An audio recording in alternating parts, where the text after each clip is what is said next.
"If you can't give me a grandchild, then we should consider divorce," Jones declared. I hesitated for a moment before responding, "Fine, I got it." But just as he was about to finalize his decision, I surprised him with the news. I am pregnant.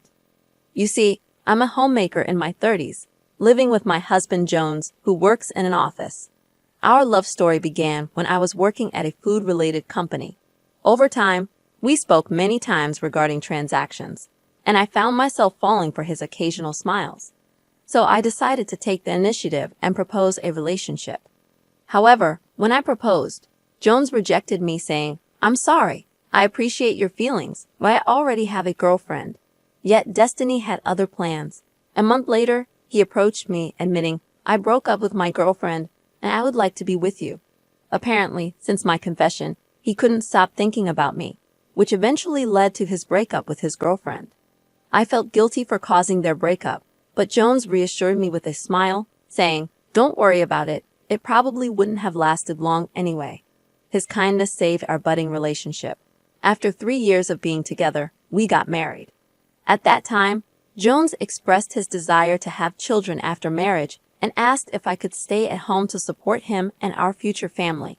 I wasn't particularly attached to my job at a somewhat toxic company, so I decided to quit and become a full-time homemaker. The transition from a working woman to a homemaker turned out to be more challenging than I expected. But I didn't mind because our newly life was sailing smoothly, and I was constantly brimming with happiness.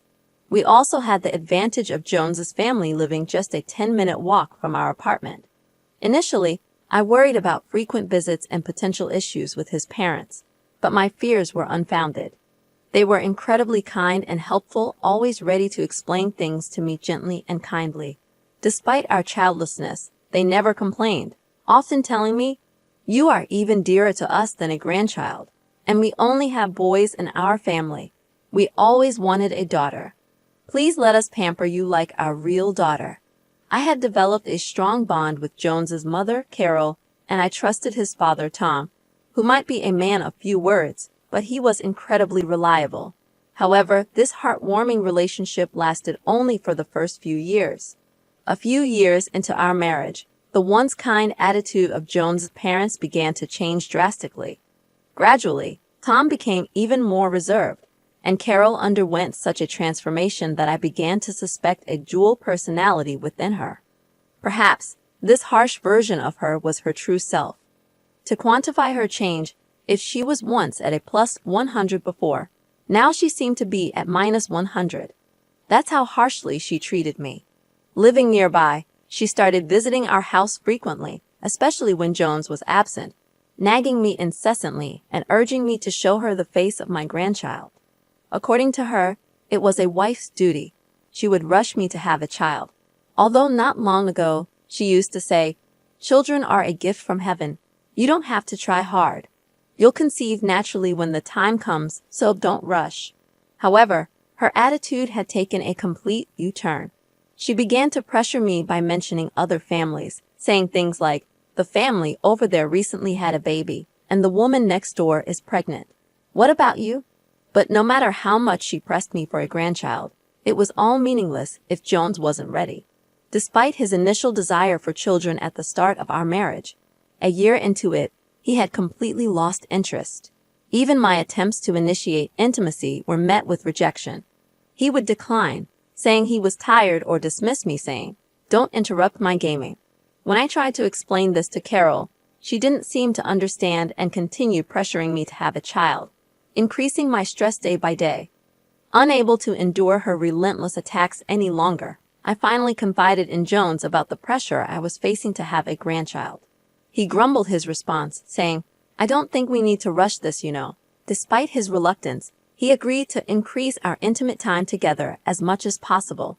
Despite our joint efforts as a couple, getting pregnant seemed elusive. Moreover, throughout this time, Carol kept hurling insults at us, blaming our lack of success on our supposed lack of effort. At times, I suspected that the accumulated stress caused by her constant pressure might be making it even harder to conceive. Unable to withstand her relentless pressure any longer, I reached my breaking point. As a couple, we finally decided to undergo fertility treatments, hoping it would solve our struggles with conception. However, relief was short-lived as a new issue arose, one that centered around Jones. Ever since we embarked on the fertility treatment journey, he began to grow distant, retreating to his room to play video games immediately after returning from work, ignoring my attempts at conversation. Initially, I could tolerate his behavior, but it worsened over time. Jones became increasingly irritable, lashing out over small expenses related to my hobby, and unloading his work stress on me. Whenever I tried to defend myself, he would quickly lose his temper, emphasizing his role as the provider and labeling me a freeloader. No matter how many times I reminded him that I had quit my job to fulfill his wishes, he remained unyielding. One day, when he should have been going to work, I discovered he had quit without informing me. When I questioned him about it, he dismissively replied that it was none of my business. I felt a mix of disgust and helplessness. While I believed we could manage financially for a while through unemployment benefits and dipping into our savings, the fact that he showed no interest in finding a new job stressed me out immensely. With Jones spending his days at home, his main activities revolving around gaming and occasional trips to the convenience store, our face-to-face interactions increased significantly. However, instead of fostering affectionate moments, this newfound time together only intensified our arguments. Our discussions became strained, and gradually, we stopped talking altogether. I found myself questioning the purpose of continuing this married life. The once strong bond between us seemed to be eroding, and the realization slowly settled in that our marriage might be reaching its breaking point. I began contemplating an escape from the dismal situation. One day, utterly fed up with Jones idling away his time, playing games at home like a child, I confronted him. "You're not a kid. Stop playing games all the time and start looking for a job," I admonished him sternly. His response caught me off guard. "Oh, by the way, my mom told me that if we can't have a baby, we should get a divorce," he said casually. To my surprise, I felt a surge of gratitude towards Carol, something I never anticipated. After all, I was pregnant. I had discovered this during a recent checkup, planning to tell him that very night. However, now it seemed like the right decision not to disclose the news. With newfound determination, I said, "Okay, got it." I retrieved the already filled-out divorce papers from a drawer and handed them to him. He seemed taken aback, clearly not expecting me to agree to the divorce, let alone produce ready-to-sign papers. He stuttered and froze on the spot, his usual domineering attitude nowhere to be seen. He appeared dumbfounded.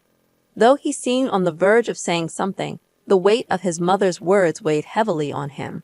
Eventually, he reluctantly signed the divorce papers, continuously sneaking glances at me. Later, we gathered to discuss matters like property division. In reality, we didn't have much in terms of assets to worry about.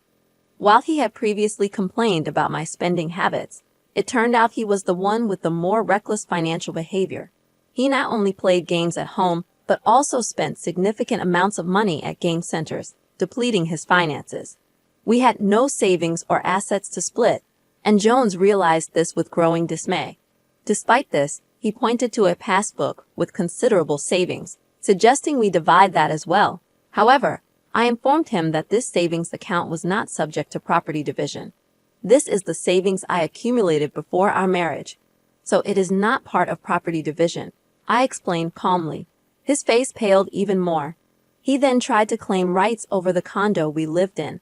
Unfortunately for him, the condo was in my name, and I had already put it up for sale. "You can't live here anymore. It would be a nuisance, so please leave immediately," I said with a smile. "Besides, I thought this condo would become too small in the future, so I've been saving up for a new home," I added, watching his disbelief as I calmly asserted my independence. Saving money had always been my hobby, even when I had a regular job before marrying Jones. I had managed to save a significant amount, which I used to purchase this condo during a period of rapid advancement in my career. As a result, I owned substantial property. Even with the funds from selling the condo, I could afford to build a decent house downtown. Of course, all these assets were acquired during my single days, making them exempt from the current property division. It appeared my husband was unaware of this, as he seemed to believe he would be entitled to half of my assets. Upon realizing he wouldn't be part of the asset division, he was in a state of shock. We continued discussing, but he couldn't recover from his shock. With little left to discuss, the conversation ended swiftly. I submitted the divorce papers at the city office, and our divorce was finalized without a hitch. A few months later, I returned to my parents' home, where I received their unwavering support during the birth of my child. I safely delivered a healthy baby boy whom I named Ethan, a name borrowed from the Bible. Now, I spent my days contentedly with my loving child and parents. Of course, I hadn't informed Jones about our child, fearing Carol's interference if she found out. Meanwhile, Jones, who was evicted from the condo, retreated to his parents' home, but seemed to have become a recluse due to the shock of the easy agreement to the divorce. Occasionally, when he ventured out, his appearance seemed so suspicious that he often attracted the attention of law enforcement, making his situation quite pitiful. Later, I heard that he had quit his job due to interpersonal relationship issues. Apparently, he had a contentious attitude even at the office, especially disliked by female employees, leading to his isolation. Unable to cope, he abruptly quit one day. Perhaps he had always been that way, only showing kindness in front of me, a deceptive facade. 3 years later, I worked as the manager of a craft store, and it became a regular haunt for me. Around that time, the store owner approached me with an unexpected proposition. "I'm getting old and thinking of retiring. If it's all right with you, would you like to take over this store?" Considering my parents' active help with childcare, I had ample free time. The idea of having a job to keep myself occupied seemed appealing.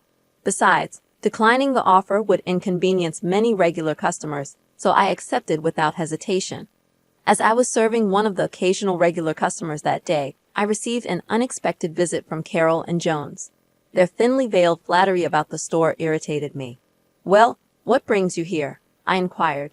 Carol mumbled something incomprehensible, eventually demanding, "Give my grandchild back to me." Evidently, she had learned about my child's birth and was contemplating making the child her heir. "Why did you keep it a secret?" "We were already in the process of divorcing," Jones accused, clearly agitated. "I kept quiet because I wanted the divorce. I knew you both would do anything to prevent it if you found out I was pregnant," I shot back, glaring at them. Carol persisted, insisting that I return her grandchild, emphasizing the 3 years we had spent together. Her demand left me utterly flabbergasted. Just then, my parents and Ethan entered the scene, sensing the tension. They asked, "What's the matter? Is there a problem?" It appeared that they hurried over after receiving a message from a regular customer. Spotting Ethan holding hands with my parents, Carol approached him, cooing, "Oh, how cute. He looks just like Jones when he was a child." "Look, I'm your grandma."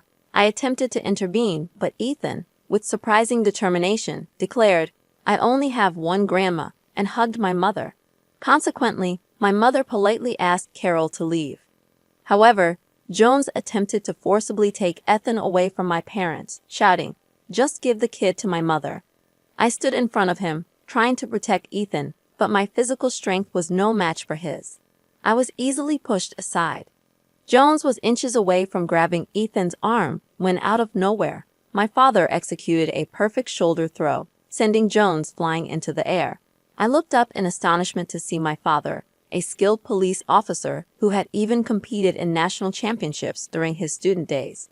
Jones, completely unaware of my father's abilities, could only stare in pain and shock. My father, unfazed, said, "If you intend to bother my child and grandchild any further, I'm ready to take necessary actions. What do you want to do?" He showed his police badge to Carol, who turned pale, and they both hurried away. I never found out what happened to Carol and Jones after that, and frankly, I didn't want to know.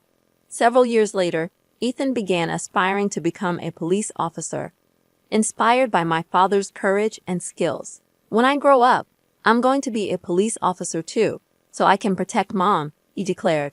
Under my father's guidance, Ethan diligently worked on his studies, and his martial arts skills became unbeatable among his peers.